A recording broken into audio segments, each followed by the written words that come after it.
all along we've been discussing two things, right? One, in regards to gay marriage. One is that we're going to win on that issue because the tide of history is with us. The second is that we're going to win on that issue, progressives are, that we are going to have gay marriage in the country because that's where the money lies, okay? And boy, is that true.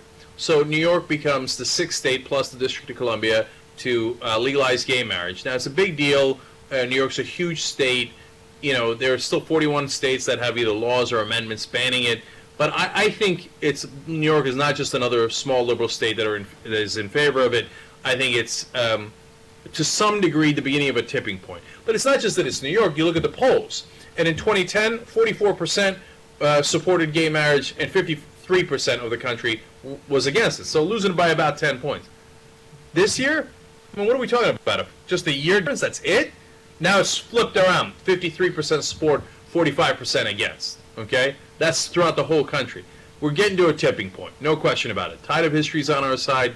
In American history, discrimination has always lost.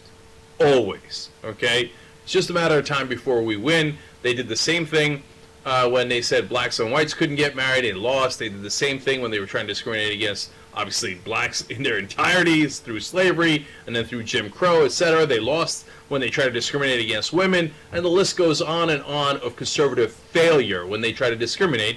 We win in the end, okay? Because America is fundamentally progressive. Now, there is a second aspect to this.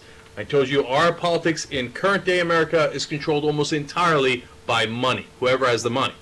And I've told conservatives in the past, listen, you want to, keep supporting money? Well, sometimes money's going to be on the other side, and you're going to lose. And in fact, of course, many conservatives lose all the time. Real Americans lose all the time when corporations, for example, shift their tax burden onto you, and you have to pay their taxes. That doesn't help anybody, but that's what your Republican leaders are doing for you. But on this issue of gay rights, well, guess what swung the Republican legislators, and 4 of them voted for gay marriage in New York, which previously they had not. Well, it turns out gay rights groups came in, including Republican gay rights groups, and said, well, here's the deal. You're eventually going to lose on this, right? So you're either going to get big money and vote our way, or you're not going to vote our way, and either we're not going to spend any money on you, you're going to be incredibly lucky, or we're going to spend a lot of money to make sure you lose.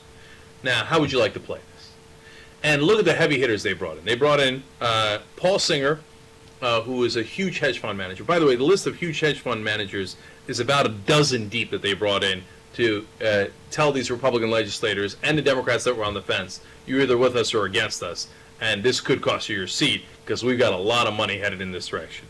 Well, Paul Singer's son is gay. He's motivated by that. A lot of these hedge fund managers like Steve Cohen want to feel good about themselves. They're against Obama. They want to keep their tax cuts, but they feel like, oh, what? I'm socially liberal. Look at me. I'm for more rights. Fantastic. See, I contribute to gay rights, and then I feel better about robbing the American people blind by only paying 15% taxes, which is less than my secretary, right? So he comes in. He helps us along with others.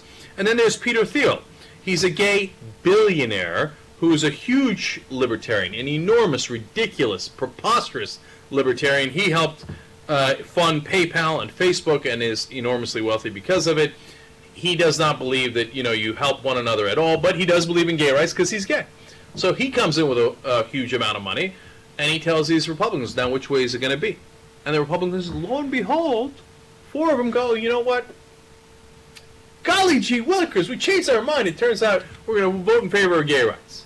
Huh. Interesting how that works. Now, when they asked log cabin Republicans, they even brought in Ken Mellman, former head of the RNC, to lobby on this, right? And he has come out and said he's gay, etc. Log cabin Republican Executive Director Clark Cooper, he said, no, there was no quid pro quo. We didn't say you get the money if you vote our way and you don't if you don't. But then he said, the goal was to demonstrate that it was either extremely beneficial of them to have voted for the bill or that there was no negative effect. You vote for the bill and it will be extremely beneficial to you. If you vote against the bill, at best it'll be no effect, or we might come to get you. Okay? And that's how politics is played in America, and you got to give gay rights groups a lot of credit. They are about the only progressive group in the country that fights that hard and knows how the game is actually played. They threaten with money and they get results. Okay? So, if you don't know what American politics is about, that's what American politics is about.